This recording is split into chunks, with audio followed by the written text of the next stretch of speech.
खुदावन जलाल के बादशाह, हम तेरा शुक्र करते, तेरे नाम की तारीफ करते हैं खुदावन, तेरे बेटे के लिए खुदावन जो हम सब की खातर खुदावन मर गया, जिंदा हुआ, ताकि हम हमेशा की जिंदगी पाएं। आज की सुबह के लिए, इस दिन के लिए खुदावन तेरा शुक्र करते हैं खुदावन कि तूने अबलीस, मौत और कब्र पर फतह डाली है, ताकि हम हमेशा की जिंदगी पाएं। खुदावन जलाल के बाद से जितना इबादत का हिस्सा हो चुका, गुजर चुका, उसके लिए हम तेरा शुक्र करते हैं। और खुदावंद यीशु के नाम में बाकी हिस्से में तू अपने लोगों का हामी और मददगार होना, मसीह के नाम से ये दुआ मांगते हैं, आमीन।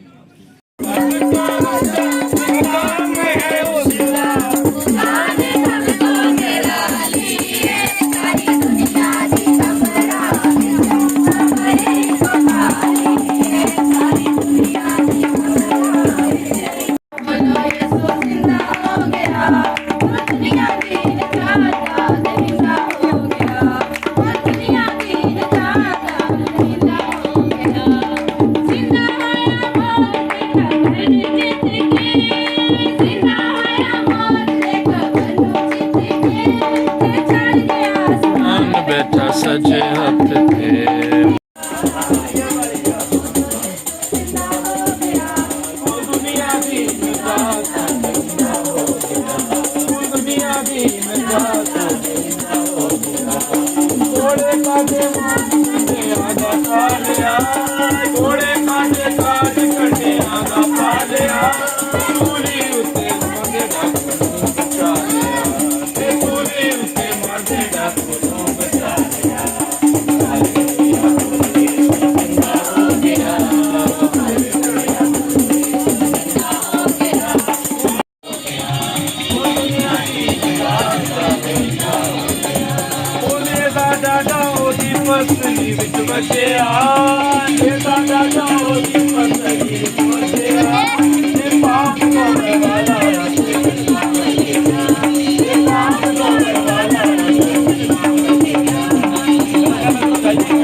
घोड़े खादे ताज कंडे आंदा पालिया, घोड़े खादे ताज कंडे आंदा पालिया, सूरे उते माथे डको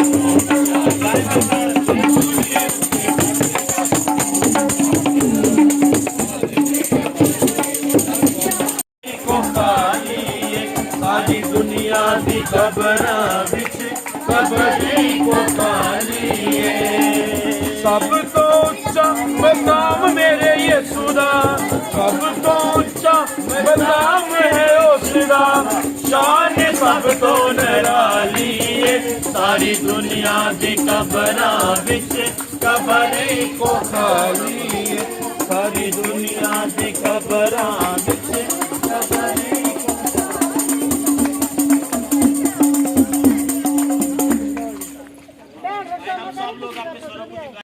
तेरा शुक्र करते हैं, तेरी तारीफ करते हैं, तेरी हिम्मत करते हैं, तेरी पूछा करते हैं, तुझे धन धन बात कहते हैं, तुझसे मुबारक कहते हैं खुदा।